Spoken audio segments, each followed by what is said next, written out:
La economía de los Estados Unidos ha estado mejorando y cuando mejora la economía de los Estados Unidos eso es algo positivo para nosotros. El crecimiento de esa economía está en el entorno del 2.8%. El presidente Trump quiere acelerar todavía más, llegar a por lo menos 3%. Y obviamente que para eso ha estado tomando medidas, como es el caso de la reforma tributaria que se aprobó a finales del año pasado. Esa reforma tributaria va a significar que hay una mayor disponibilidad de flujo libre de efectivo que se puede utilizar para invertir. ¿Invertir en qué? En infraestructura, invertir en ampliar la capacidad que tienen las empresas de poder generar un mayor valor agregado, invertir en todo lo que mueve esa superpoderosa economía de los Estados Unidos. El presidente Trump también ha señalado que quiere ejecutar todo un proceso de desregulación para quitarle trabas al sector privado. Trabas que dice que ha estado limitando el ritmo de crecimiento y de hecho así es porque cuando uno observa lo que es el proceso de recuperación de la economía de los Estados Unidos después de la gran recesión, la gran caída de actividad económica que se registró en los periodos 2009, 2010, 2011, en esos años, después de esa caída e iniciada la recuperación, pues los Estados Unidos ha tenido una recuperación pero más lenta que en otros momentos. De tal forma que ahora lo que quiere el presidente Trump es quitarle las trabas que se establecieron, por ejemplo, para el sector financiero, para que éste vuelva a facilitar financiamiento al sector real y que éste pueda entonces expandirse, de tal manera que se acelere el ritmo de crecimiento y que se coloque por encima del 3%, por lo menos 3%, pero él quiere por encima del 3% el crecimiento de la economía, está en 2.8%. Ahora bien, hay que señalar que el crecimiento o variación de los precios está en el 2.4%. Eso lo que significa es que estaría colocándose esa variación de los precios por encima de lo que es la meta del Banco Central. Una meta que por años fue difícil conseguir, pero que ya finalmente el Banco Central de los Estados Unidos, que es la Reserva Federal, alcanzó la meta del 2%. De hecho, por encima se ha colocado 2.4%. Y esto lo que significa es que el Banco Central va a seguir subiendo las tasas de interés. Unas tasas de interés que cuando comenzamos a analizar, nos damos cuenta de que efectivamente se han estado acelerando, no solamente porque la Reserva Federal ha aumentado la tasa de interés de política monetaria en los últimos meses, no.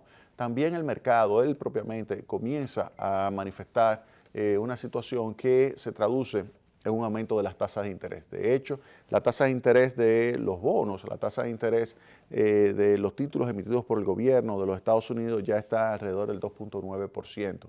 Esos títulos del gobierno a 10 años con una tasa del 2.95%, pues son un reflejo de que la economía está creciendo, la economía se ha calentado, la economía está produciendo aumentos de precios y ante esa situación ya los agentes económicos comienzan a demandar una mayor tasa de interés. Se están desprendiendo de los bonos de menor tasa de interés y esto hace que entonces suba la tasa de interés de los nuevos bonos. Los nuevos bonos que se quieran colocar tienen que pagar una mayor tasa de retorno. De hecho, por ejemplo, recientemente me llegó una información de unos títulos sin riesgo que tienen tasas de interés entre 2.2 y 2.5%.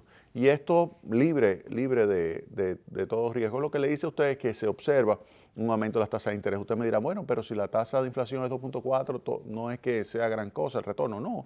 Pero por lo menos ya no es una tasa de interés negativa como la que se estuvo registrando por mucho tiempo en muchos de los países desarrollados. Ahora comenzamos a ver cómo la tasa de interés comienza a subir en los Estados Unidos. Con relación al desempleo, se puede decir que la tasa de desocupación en los Estados Unidos está en niveles de lo que se conoce como pleno empleo, en el sentido de que aun cuando hay un desempleo se puede decir que eso o está muy focalizado o es friccional o es estacional o es algo que tiene que ver con un elemento relativamente difícil de seguir reduciendo y ya se ha colocado en 3.9%. Es el menor nivel desde inicio del siglo XXI, uno de los niveles más bajos que se ha registrado de desocupación en este siglo es lo que se registra en la actualidad, 3.9%, y se prevé que pueda seguir descendiendo.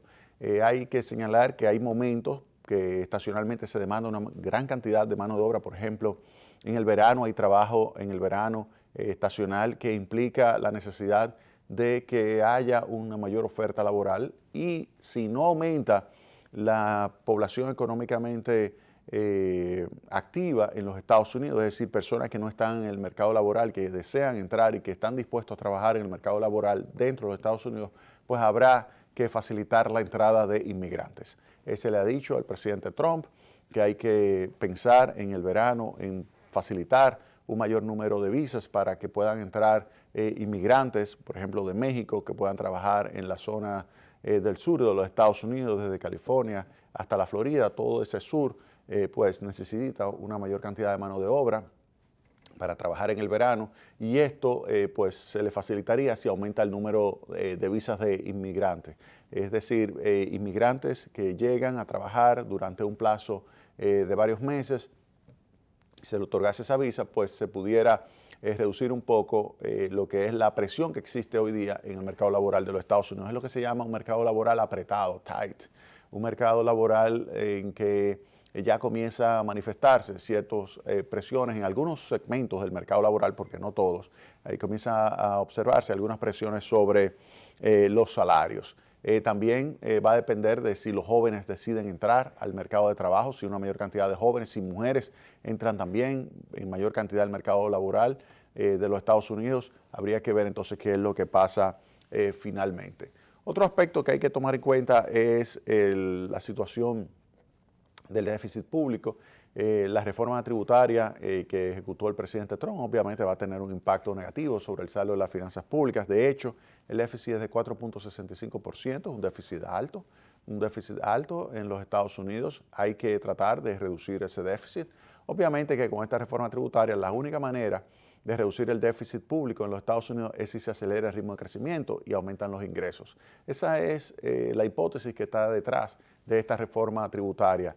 Aquellos que conocen la teoría de la oferta, la teoría conocida como el Supply Side Economics, que puso en funcionamiento el presidente Reagan en los años 80, pues recordarán cómo en ese entonces se señalaba que el ritmo de crecimiento de la economía, que llegó a estar por encima del 4% durante varios años del gobierno de Reagan, pues ayudó a que se pudiera aumentar las recaudaciones. No pudo reducirse significativamente el déficit por el hecho de que hubo presiones por el lado de los gastos también en el gobierno de Reagan. En este caso, el presidente Trump está apostando a que la reforma tributaria, aun cuando disminuyan los ingresos transitoriamente, va a generar un mayor ritmo de actividad económica, y ese mayor ritmo de actividad económica aumentará la base imponible, y al aumentar la base imponible aumentarán las recaudaciones. Así que vamos a ver qué sucede con esto, porque de lo contrario, ese déficit del 4.65% del Producto Interno Bruto va a presionar sobre las tasas de interés. El otro aspecto es el déficit en cuenta corriente de la balanza de pagos, 2.8% del Producto Interno Bruto. Para una economía tan grande como los Estados Unidos, eso significa un superávit grande para algunos países en el extranjero. Ahí está Alemania, ahí está también China como grandes beneficiados del déficit en cuenta corriente de la balanza de pagos de los Estados Unidos. Países como la República Dominicana tenemos un déficit frente a los Estados Unidos. No somos objetivo de ellos en materia de aumento de tarifas ni de restricción de comercio, como es el caso de México, que sí se beneficia significativamente del comercio de los Estados Unidos. En términos de intercambio comercial, México tiene un superávit en esas reglas que son de libre comercio frente a los Estados Unidos. En ese juego de exportaciones e importaciones, México sale ganando.